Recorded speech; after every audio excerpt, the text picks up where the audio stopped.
pacientes maiores, é mais fácil porque as estruturas são maiores.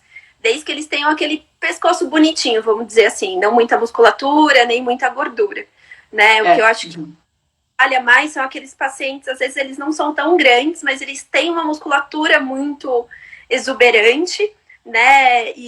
Ou um tecido adiposo ali em subcutâneo, até em cervical mesmo, que aí, assim como no abdômen, né, vai acabar dificultando.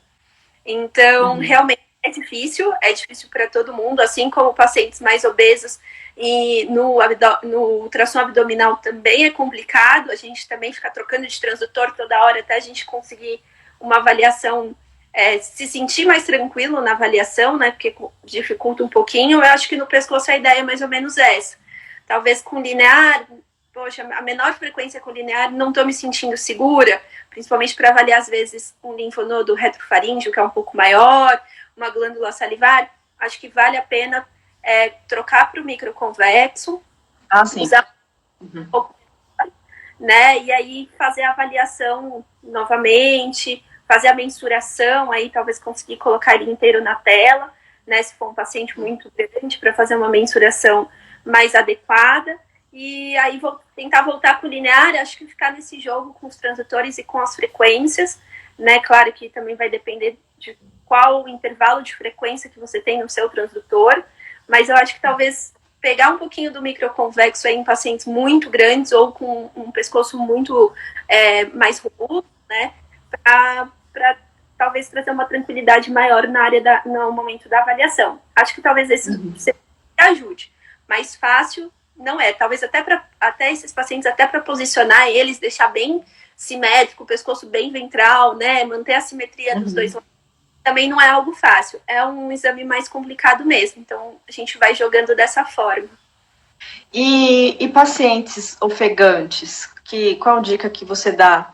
Que talvez ajude assim um pouco no começo, principalmente que eles estão mais ofegantes, mais agitados, talvez, se ainda assim, né, se for só ofegante de agitado e você ainda consiga manter ele em decúbito dorsal, o que normalmente eu faço é perder a simetria por alguns momentos que você consegue, né, fazer o paciente se virar um pouquinho, deixar ele um pouquinho mais de lado.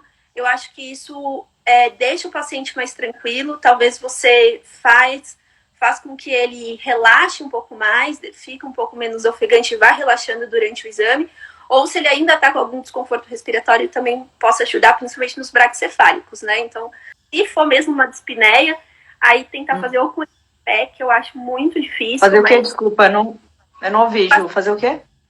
Paciente em estação, de sentadinho. Tá. Né? Aí só estica o pescoço?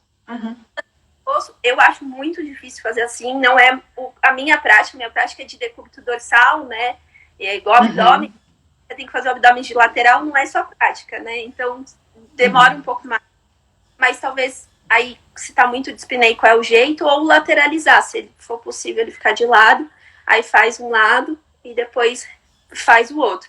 Aí você acaba perdendo simetria, mas às vezes o paciente... É um jeito, mas eu acho assim, importante se puder ter uma habilidade, né, uma outra habilidade, por exemplo, ao invés de só fazer ultrassom abdominal, você ter uma outra habilidade para fazer ultrassom cervical também, né, para você fazer mais exames, né, aumentar o seu leque aí de atendimento, né.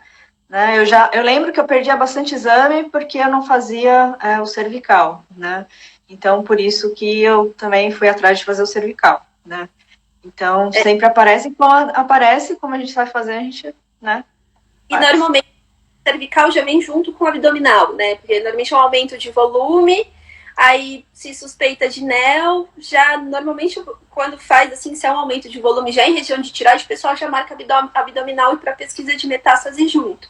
Então, normalmente você vai e já faz os dois, faz cervical, acaba fazendo abdominal também, para uma avaliação, né, normalmente de metástase, ou caso tenha outro quadro clínico. Talvez não tenha tanto exame, né, porque os clínicos não estejam familiarizados com as indicações, pode ser também. Às vezes é um trabalho nosso que a gente tem que fazer, mostrar quais são as indicações, né, pode ser isso também, né. Sim. Né? Às vezes ele só vai pedir se tem um aumento de volume, não tem outras indicações, ele pensa que às vezes não tem outras indicações, a não ser que ele veja alguma coisa ali, realmente. né? Eu acho que talvez a indicação mais difícil aí para os clínicos talvez seja o de diferenciar mesmo o hipotiroidismo, né, de um eutiroideu doente. Talvez o ultrassom tenha uma utilidade tão grande nisso, né, de fazer essa diferenciação que às vezes só nos exames de sangue aí de T3, T4, T4 livre fique um pouco mais complicado. E talvez acho que essa indicação para os clínicos talvez ainda não seja tão clara do ultrassom articular, né? Talvez esse seja um a gente só não faça tanto e aí acaba, né, só pegando mais quando tem um aumento de volume mais palpável mesmo. Acho que as principais indicações são aumento de volumes mesmo, acho que a principal indicação, né, alterações hormonais ali de tireoide, acho que a gente pode auxiliar bastante aí na avaliação de volume, né, na diferenciação aí de um hipotiroidismo verdadeiro mesmo num paciente, e talvez um eutiroideu doente que esteja com outras afecções e só esteja aí diminuindo mesmo os hormônios tiroidianos.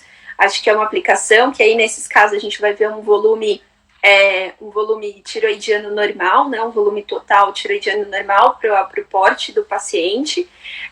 Também, às vezes, ajudar nas avaliações de paratireoide não é tão fácil, mas às vezes a gente pode avaliar, diferenciar, né, se é um hiperpara primário ou um hiperpara secundário. Acho que talvez a gente, se ainda tiver essa dúvida, a gente pode auxiliar nisso também, né, em avaliar de informações aí. Eu acho que são essas as indicações mesmo, né? E o processo inflamatório ali em região que não esteja muito bem determinado, alguma coisa em região cervical dessa forma, acho que a gente pode auxiliar bastante.